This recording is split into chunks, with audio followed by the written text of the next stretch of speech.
Welcome back to मेरे मुताबिक। हज़रत साहब, आपने पिछले प्रोग्राम में मुझे एक बात की थी कि चीन की मैशत को नज़र ना लगा देना। आपके इंडियन फैंस ने बहुत एतराज़ किया इस बात पे। अच्छा नहीं, उनका हक है भाई, एतराज़ क्यों ना करें वो, लेकिन मैं तो उनको सिर्फ यही कहना चाहूँगा कि खालिस Pakistani, top to toe Pakistani होने के बावजूद भूख तो मुझे इंडिया में भी पसंद नहीं। भूख से बिलखते बच्चे को देख के आप पूछोगे कि तुम मुसलमान हो कि हिंदू हो, तुम्हारा मुल्क कौन सा है, तुम्हारे माँ बाप कौन थे, ये कुछ पूछोगे कि उसके लिए कोई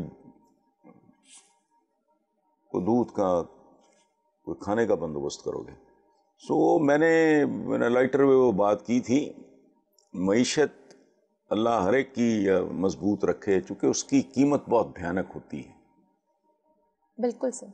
उससे तो आका ने भी पनाह मांगी है। अफलास बहुत बुरी चीज़ है, ये इंसान को उसके शर्फ से गिरा देती है, ये इंसान को हैवान में तब्दील कर देती है। ये इससे बचना, डरना चाहिए।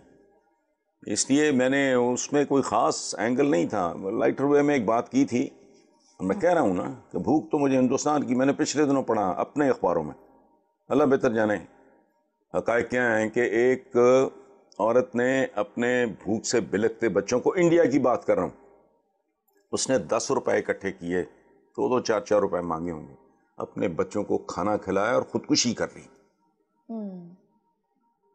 अब मुझे तो फिर इंसान नहीं कहलाने का हक ही नहीं है।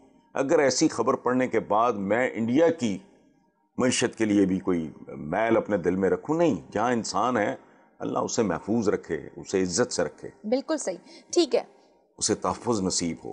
उसकी बुनियादी ये रोटी कपड़ा मकान, बुनियादी चीज़ें ज़िंदगी की, इतनी सी बात है। पंजाब गवर्नमेंट का एक एड पब्लिश हुआ है हसन साहब, अज़्म हिम्मत के 100 दिन। शहबाज शरीफ की किताब भी थी, अज़्म हिम्मत की दास्तान। हाँ, पहली बात मैं आपको ये बताऊं कि वो किताब नहीं थी, वो बेसिकली एक किताबचा था। वो हमारे बेलीपुर वाले घर की, वहाँ की लाइब्रेरी में पड़ा हुआ, मुझे यहाँ मिल नहीं रहा। मैं उससे थोड़ा कोट भी करना चाह रहा था एक ज़माने में, लेकिन मुझे मिल नहीं रहा। वो it was not a proper, जैसे किताब कहना चाहिए, किताबचा सा था। अपने वालिद मियाँ शरीफ मरहूम मग़फ़ूर, उनकी जद्दोजहद की दास्तान, अपनी फैमिली की स्ट्रगल की। अच्छा, अब कहते हैं कि इत्र को या मुश्क को किसी तारुफ की ज़रूरत नहीं होती। इस तरह की बड़कें और इस तरह की बातें वो हुकूमतें करती हैं, वो अफराद करते हैं जिनके अमाल मशकूक होते हैं।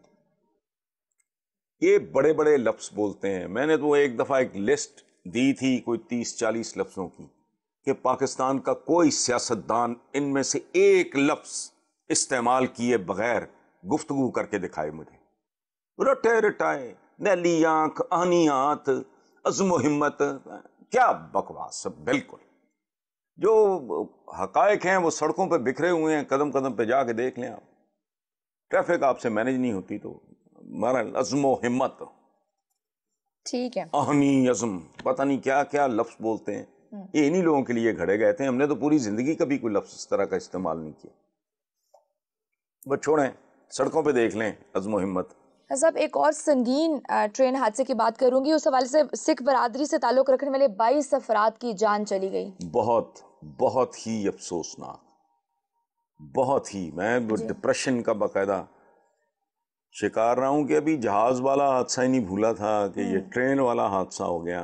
ओ भाई, मैं तो ये लिख चुका हूँ बाकायदा, उसका तो उन्वान ही ये था, पाकिस्तान का सदका दो। और उसमें मैंने कहा था कि ये काली मुर्गियों का नहीं, काले बकरों का सदका नहीं, डायनासोर्स, मगरमच्छ, ये जो शार्क्स हैं इस मुल्क में, इनका करो कुछ। आपने वो शकील साहब को अंदर रखा हुआ है, तो जिनकी तरफ जाना बनता है उनकी तरफ जाके दिखाए ना कोई, वो तो जा भी चुके हैं।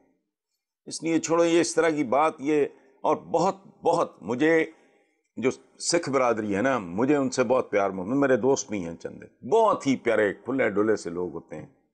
पंजाब सही मानों में अगर उसकी महक महसूस करनी हो ना, वो तो कभी सिखों की महफिल में बैठ के देखो, तो बहुत दुख हुआ, बहुत दुख हुआ। صحیح. وہ اپنا ایک اسپرچول اس پہ آئے ہوئے تھے، لیکن بہرحال مقدر ایک آدمی کی جلد بازی کتنے لوگوں کی بالکل صحیح. زندگیاں لے گئیں. اور اجلت پسندی ہماری قوم کے اگر اوصاف لکھے جائیں نا، ہم تو ایک دوسرے کو بڑا گلوریفائی کرتے ہیں، ہم یوں تو ہم ہوں، یوں ہوں تو چھوڑو. ان میں ایک چیز جو آئے گی سر فہرستی ہوگی، میرا خیال دوسرا تیسرا چوتھا آئٹم ہوگا ہمارے کیریکٹر کا، وہ ہے اجلت پسندی، جلد بازی.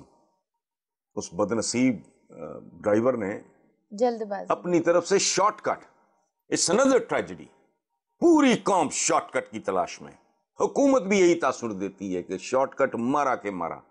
ان کو یہ نہیں پتا کہ کہتے ہیں دس شارٹیسٹ وے از دا اسٹریٹسٹ وے. دو جگہ پہ نقطے لگاؤ، ایک کو دوسرے سے ملاؤ، جو اسٹریٹسٹ ہوگا نا وہ شارٹیسٹ ہوگا. لیکن ادھر آپ کے حکمران، آپ کے عوام، ہم سب کے ساتھ سبھی شارٹ کٹ ہمیشہ شارٹ کٹ کی تلاش میں، اور پینڈا اپنا کھوٹا کر لیا ہے. مزید جاری رکھیں گے تو اور کھوٹا ہو جائے. کراچی اسٹاک ایکسچینج پر پولیس ریپڈ ریسپانس فورس کے صاحب بہادر جوانوں نے دہشت گردی کا حملہ ناکام بنا دیا تھا.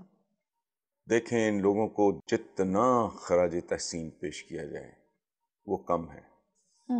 میں کسی اور حوالے سے جب یہ جعلی لائسنسز پکڑے گئے تھے پائلٹس وغیرہ کے، میں تب بھی یہ کہتا تھا کہ جب اچھا چلیں، ایک تو حادثہ ہوتا ہے نا، ایک ہوتا ہے کہ رضاکارانہ طور پہ جان دینا، بالکل بہت بڑا کام. اور اس میں وہ چہرے بھی دکھائی دینے چاہیے جو نظر نہیں آتے. شہید ہونے والے کی تو تصویر یا تابوت وہ نظر آ جاتا ہے. ایک خاندان، اللہ سب کو اپنی پناہ میں رکھے، خاندان مر گیا ہوتا ہے. بالکل ایک پورے بندہ خاندان جان نے قربان کرتا ہے نا کسی کاز پہ، اپنے ملک پہ، اپنے وطن پہ، تو وہ اپنی جان نہیں، پورا خاندان قربان کر رہا ہوتا ہے. تو بہت خوبصورت ان کو تو خیر خراج تحسین پیش کرنا ہماری کیا اوقات ہے. لیکن جتنی اور یہ ٹپی فورس مشہور تھی، اور کیا کمال دکھایا ہے ٹپی فورس نے بھائی. جی. اس کو ایک زمانے میں بڑا سکینڈلائز کیا گیا تھا. میں ملا ہوں ایک آدھ بار ٹپی صاحب کو، بڑا سکینڈلائز ہوا، اس کو بڑا ریڈیکیول کیا گیا، مذاق اڑایا گیا. یہ پتہ نہیں کیا کہتے اس فورس کو، ہاں rapid force. Rapid response force. Rapid response force. تو یہ کیا بات ہے، ہاں ریپڈ ریسپانس، پتہ نہیں یار rapid force what ever, but excellent. ٹھیک ہے ٹھیک ہے صاحب، ہمارے پروگرام کا وقت ختم ہوتا ہے. اپنے ویورز سے اجازت چاہیں گے. لکھنا نہ بھولیے MM@u.tv پر. اپنا بہت سا خیال رکھیے. اللہ حافظ.